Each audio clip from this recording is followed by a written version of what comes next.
Well, good afternoon. This is Yost with the Learning Network. This presentation is all about the relationship between the California School Dashboard data and its relationship to CASP.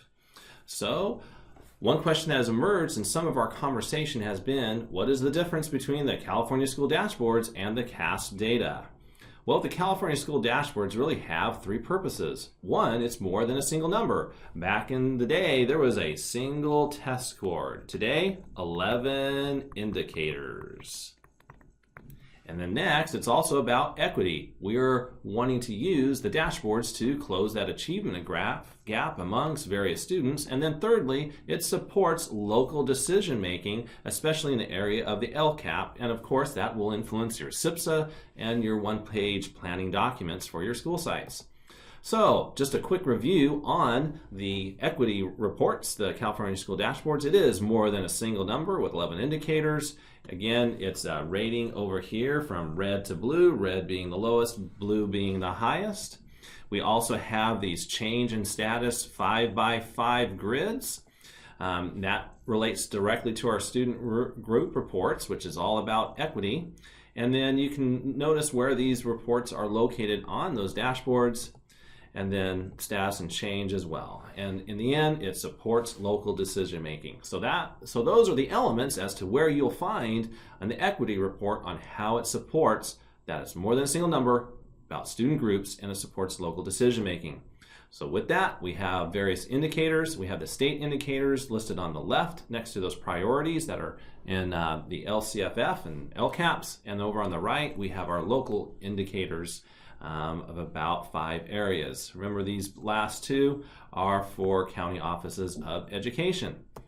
So here's some results based on our California School Dashboards. What we have here, this is math grades 3 through 8. These are color indicators by subgroups. Here are all your subgroups, and based on our districts, this is district level data, this is where our districts are landing on the 5x5 grids for grades 3 through 8 across the various subgroups. And so as you can tell, the majority of our groups are in yellow, and it's almost an equal distribution of subgroups with a lean towards the left. Over here we have 19% or to the right, and over here 23% to the left. So almost an equal distribution for math.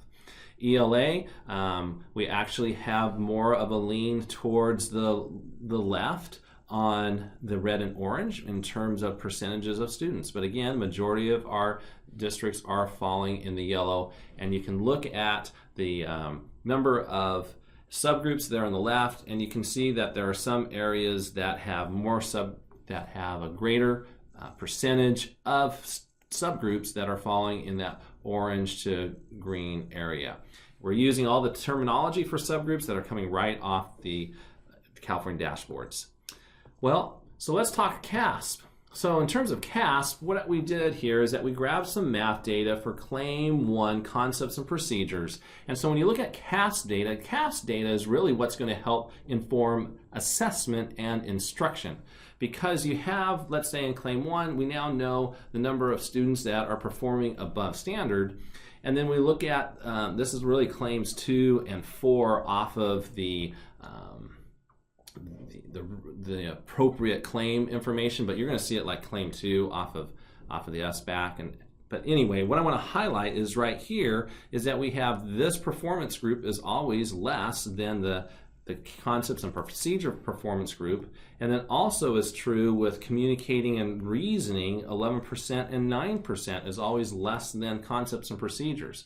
So a question to ask would be, why is concepts and procedures always higher than the previous ones of communicating, reasoning, or the other one, which is problem solving and modeling data?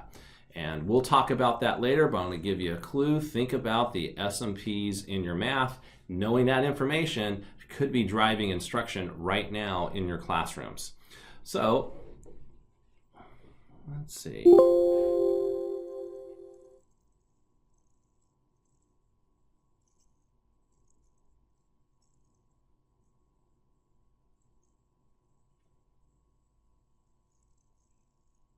So as we look at our assessment data, we can see from this slide, I just made a real quick adjustment. So we're going to go from current slide, those various numbers. Now here's some questions to refer to. Basically, what do these claims refer in regards to instructional practices? What is the implication on teacher-student content in regards to the instructional core and outcomes? These are some of the questions you can ask off of the CASP data that you might not be able to ask and get off of the California School Dashboard. So the California School Dashboard data really is about accountability, and the CASP system really uses data to inform instruction and learning. So just back to the California School Dashboard data, here's some more information. We have English learner color by indicator. You can see where the students' groups are falling in regards to that indicator. We also have graduation rate as an indicator as well by subgroup, and so it gives you an idea of what's happening there as well across our county. Next, we also have suspension rate. Some more rich information on suspension rate as well. Again, you could pause if you want to study these. And then also, here's ELA 11th grade, distance from 3.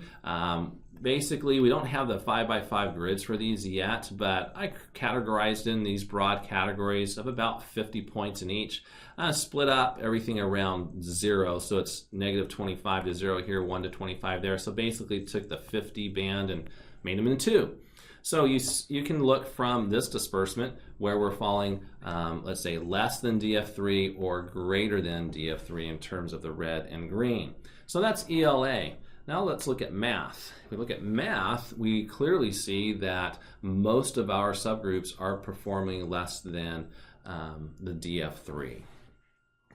So how does this work out for eligible for technical assistance? Basically, technical assistance means you have to have in 2 priority areas of either orange or red. We can get in those greater details in technical guide later. But basically, on academic indicator, we have 12 districts that are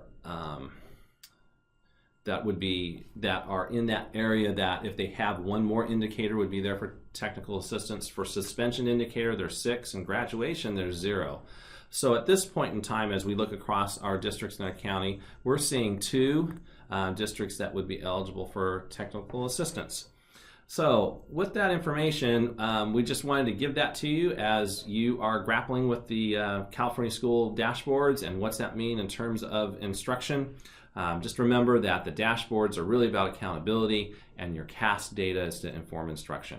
Our next PLN is Tuesday, March 28, 2017 at 1 p.m. at the KCSOS office. You guys are awesome. Hope to see you soon. Have a fantastic weekend. If you didn't see this before the weekend, hope your weekend was fantastic. Have a great day.